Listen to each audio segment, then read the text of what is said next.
We have a great show for you on Browns Film Breakdown today, where we're going through everything learned from OTAs, some insights on what I saw, who performed well, what schemes matter, and plenty more.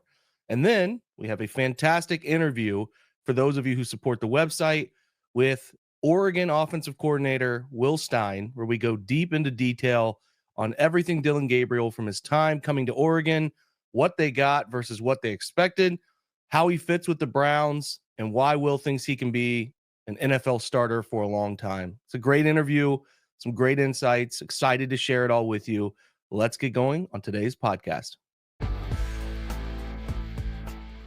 All right, welcome into today's show. Jake Burns. As you guys know, we're Browns Film Breakdown Friday edition, and I want to share some thoughts on a lot that's been going on around, OTAs, which, again, you might wonder why some days have more insight than others. Well, some days they allow the media to come in and spend time not just interviewing folks, but watching, discussing, and being around the entirety of practice. It's an open session, right? So they don't do this every day, that they do have an OTA session, but they allow the media to come in on some of them. Do the same for mandatory minicamp. They keep some hidden. That's okay. What we do, at least what I'm trying to do, is maximize what I'm seeing and what I'm sharing with you and try to give you insight on what's going on. Now, popular things to come out of one media viewing of, an OTA session, that we're tracking quarterback data in terms of throw attempts and completions and touchdowns and interceptions. I don't need to tell you that that is a silly thing to be doing, because if you try to take one day's example of opportunities for a quarterback, and the talking point is largely that Shedeur Sanders got fewer reps than his peers. So if, like, you are a Sanders believer, which I think Shedeur could just as easily start this year as anybody on this roster, you probably leave that tracked data with the idea that he's not getting as much opportunity as everybody else. Well, there's also daily rotations, opportunities that go for higher volume with one quarterback than the other on certain days. I am sure during this non-training camp preseason portion, they are going to really try to balance this stuff as best they can. It is obvious a fifth-round pick, and then Dillon Gabriel too, will have to work their way into getting opportunities with the true first and second team.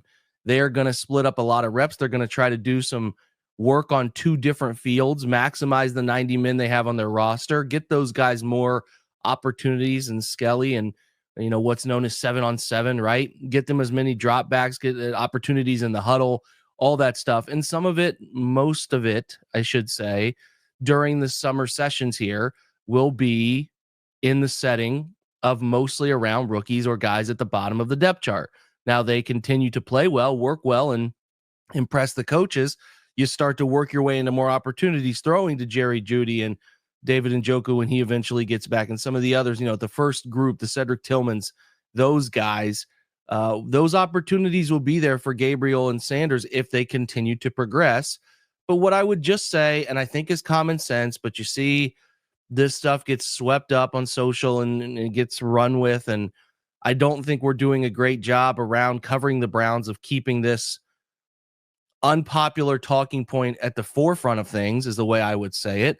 Because, again, tracked number of throws from a session doesn't maybe include, hey, this player was out, this quarterback was out there, but they didn't throw on this play because they dropped back and there was too much pressure and they didn't force a throw downfield. There's plenty of examples that tell you just tracking number of attempts in practice is silly. I would probably be tracking number of reps total if you wanted to be in that universe, but I don't think we're going to see that, because I think people just want to kind of get baseline data as they see it on a Sunday, but that's not practices versus games. That's not the same universe. So anyway, that's something that comes up. I thought all four quarterbacks had some good moments. There's a couple clips, if you go through the newsletter, from the deeper insights I tried to provide yesterday on what I noticed. Some great Joe Flacco throws. There's a really good play action flood concept where he hits Jerry Jeudy on the deep over route, working from the right side to the left side for a big gain. There's some great work in the low red zone where he hits Harold Fannin on a nice glance route in a tight window where he's looking off left, holding a single safety high and, threading the needle on the backside there to Fannin. There's some really good stuff from Flacco. Kenny Pickett had a couple great reps. There's one where he hits, and this is a really good throw off of a backside dig route, and Jamari Thrash finds him, gives him a catchable ball and a chance for yards after catch, all the stuff you want to see. He had some moments. I think Dillon Gabriel had some moments too. I think especially some low red zone clips I tried to show from 7-on-7 where he does a great job, eyes front side to backside, right?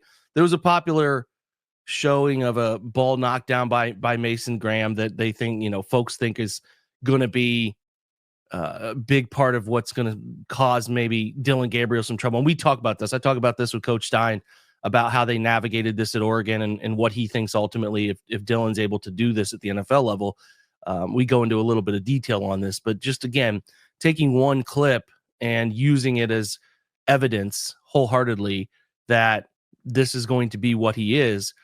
It's not the way it works with football, but we want something to talk about. And I do understand the fear of Gabriel being too short, right? But defensive linemen are 6'3", 6'4", and they get their hands on a whole bunch of quarterbacks throws if you stare at it. And also, this is something the Browns are working, which is something I'm going to be writing on for today's newsletter, which is the under center 5-step drop stuff, which does put you closer to the line of scrimmage, which does give guys without a better rush plan because maybe they're expecting run and a run look, but they get a straight drop back pass, a little more prone to jumping and trying to knock down balls. Now, if your offensive lineman can get them, get up underneath them and punish them, it's the old tagline that offensive lineman uses to punish jumpers. You punish those guys, put them on the ground a couple times when they jump, they won't be jumping as often anymore. So, there's give and take here. There's always nuance, but we want to ignore that nuance as often as we can, which I think is just foolhardy. But nonetheless, some good moments from Dillon. And then Shedeur with stuff we saw. I have a couple videos in there. I think 3 reps total, a nice little 5-step drop back from under center where he hits, I think Trey McKitty was the tight end in on that one where he hits him on a spacing route, a little stick over the middle. And then he had a couple great low red zone fade throws that were the part of the part of the game we like from him, which is that touch, that accuracy, that catchable football, putting it where his guy can get it, all that stuff you like to see. So I really did enjoy some of his work too. And I'm excited to see them in a more serious setting when they get some pads on. That stuff's going to come. But for now, I think you see some people making something out of nothing. And to me, it's a waste of time. I hope you are ignoring it because it's not even worth engaging in. And this stuff will sort itself out on a football field. Do I think Shedeur is on an even playing field with the people in front of him? Probably not. He has to go out and earn everything. It's the same thing with guys I've talked about earning that job, at other franchises around the league. Like 7th-round pick Brock Purdy didn't get a ton of opportunities early in his rookie OTAs and mini camp settings and stuff like that. You got to take advantage of what you have.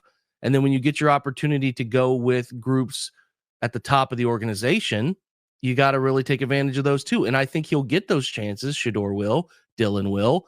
And whether they capitalize on those opportunities will tell their story ultimately. But taking OTA sessions where only one of just 3 of those are open to the media and using that to drive out where guys are going to have deficiencies and getting an opportunity, that's just not smart thinking. It's just not every single session goes this way. Some days you're going to focus on getting the rookies more snaps than the veterans and vice versa. It's just the ebb and flow of like getting the work done you want to get done on the field in a limited NFL offseason setting. So no doubt Shedeur and Dillon will have opportunities, and I think ignore that narrative as much as you can. All right. Other pieces of information that mattered is that Myles Garrett and David Njoku are not there. And there was, some Joel Bitonio stuff too. Usually somebody in Bitonio's age and stature with the organization, he is around, doing strength training, different various portions of what the Browns do around the on-field work. But in order to save his body, save the knee wear and tear. And obviously, we know he dealt with back issues.